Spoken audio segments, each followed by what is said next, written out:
Tali'Ja Campbell was at work last Friday when he sent his wife a text message of a photo of an unknown man. Following the picture were the words, 911, please send help.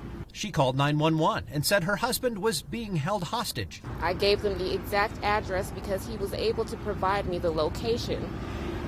I gave them the description of the man because I can clearly see it in the picture. Tali'Ja says she grew frustrated with the lack of urgency that she sensed on the other end of the line. So she drove 40 minutes to the location Qualin gave her. She saw his car and immediately jumped out and ran to him. What I could see through the windshield was that he was slumped over.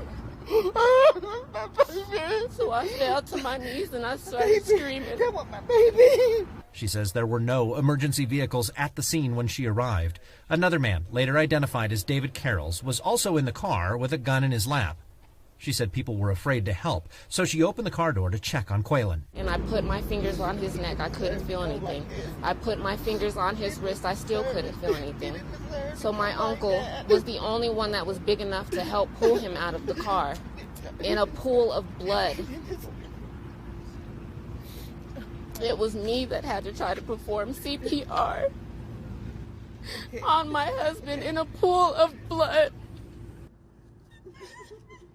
No one should call law enforcement a hostage situation and it take over a damn hour to respond. Attorney Harry Daniels is representing the family. They filed an open records request with the city Wednesday. We want to know how many officers was available, how many officers was working that day, what calls took precedent.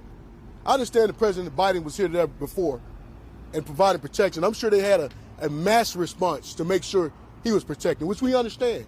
But Qualin life matters also. They've also requested the 911 calls Tali'Ja made and plan to release them to the public. We're going to seek every legal justice for this family. If that means filing a lawsuit, invoking the Department of Justice, or the outside agency to do an investigation, because currently Colorado Springs Police Department is investigating themselves. I don't trust folks investigating themselves. Thanks for watching our YouTube channel. Follow today's top stories and breaking news by downloading the NBC News app.